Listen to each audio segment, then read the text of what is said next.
Okay, there's box elder straight ahead. It's the 4th of July today, and I wanted to do something, so I decided to try and hit box elder for sunset. Maybe see some fireworks from the summit. This is one of my favorite mountains. It's a really nice day today. Super clear, no clouds, no wind.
You may have noticed I have deviated from the standard box elder trail, and it's because when I got to the meadow, there's a meadow, beautiful meadow up on the way to box elder.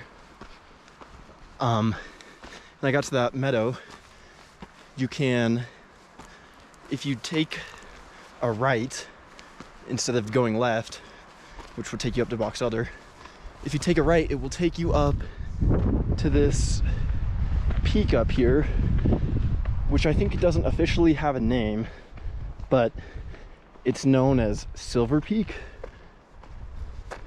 by a lot of people. I've known about this mountain for a while, and I know it's got pretty amazing views from the summit. So I decided just when I got to the meadow to go up here instead.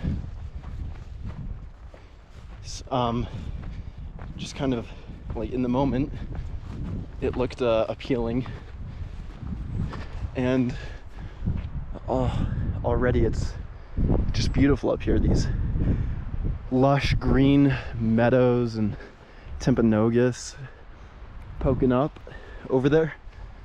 So I feel really good about this. The only issue is I think I'm gonna get to the summit of this quite a bit faster than I would have gotten to the summit of Box Elder. So I might be chilling at the top for a while waiting for the sunset, but that's not a bad thing.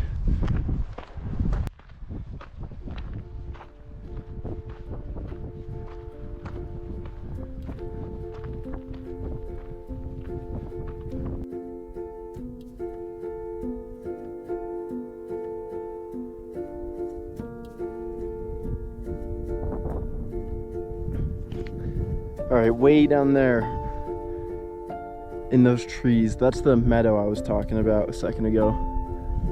And you see Box Elder right above it. So that's where I split off from the Box Elder trail. And I think this is a fault summit right up here, but I don't think the true summit is super far beyond. Yeah, this is steep, dude. Really steep.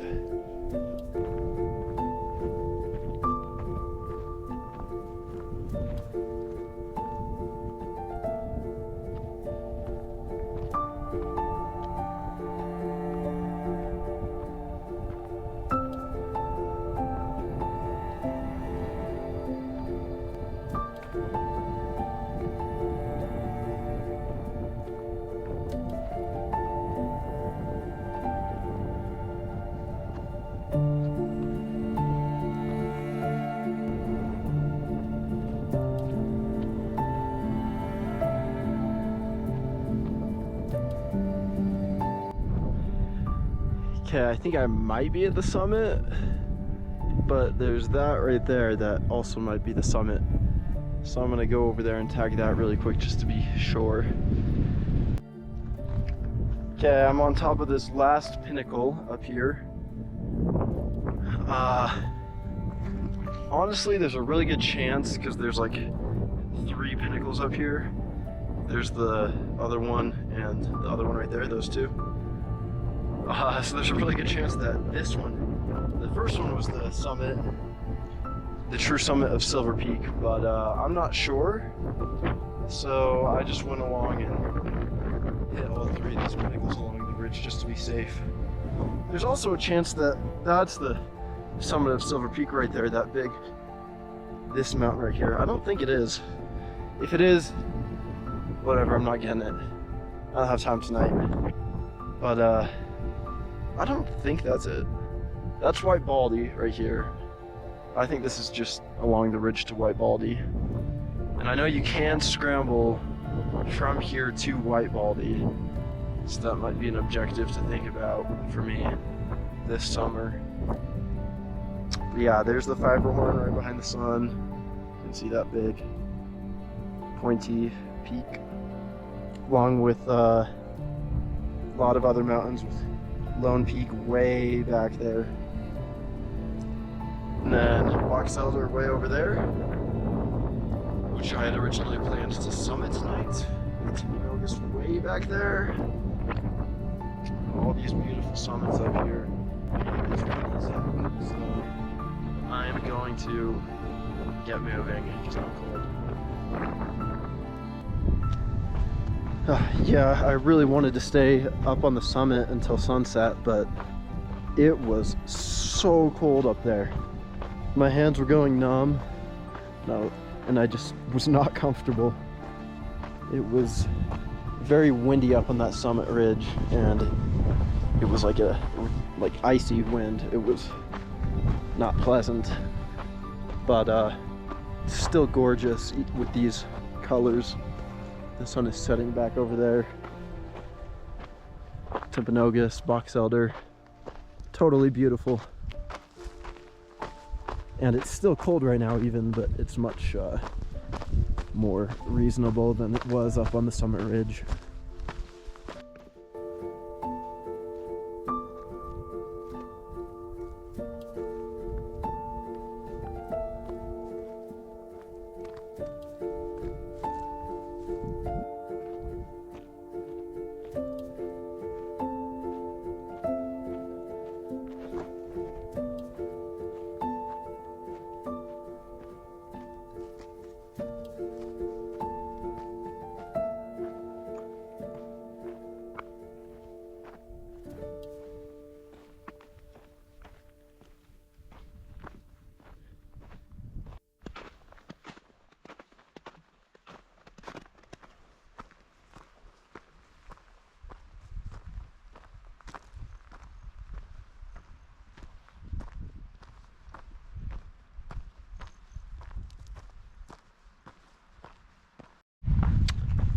Okay, back on a trail.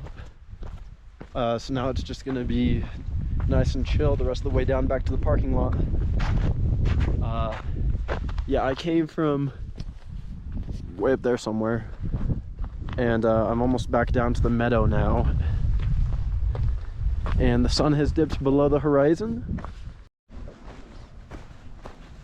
Okay, I'm back at the beautiful mountain meadow in between Box Elder and the mountain I just climbed, Silver Peak. Yeah, that was beautiful up there. It would be a fantastic place to chill for a long time at that summit, because it's like incredible views up there. So I'd like to return at some point when it's warmer, and so I can actually enjoy it more. Here's the junction. Now just like 4 miles back to the car. Oh yeah, before I end this, I'll just tell you the stats. I'm pretty sure it's around 4,500 feet to the top of the summit that I just climbed, and just under 5 miles. It took me a little bit over 2 hours to summit from the trailhead. The trailhead starts at Granite Flat, campground. And it's just up there. That's a fault summit though, right there. I think it's, yeah, that's a fault summit, 100%. And then now I just have to go way down into these trees down here. And it's gonna be totally dark by the time I get down there, so I'm not gonna film it. That's it.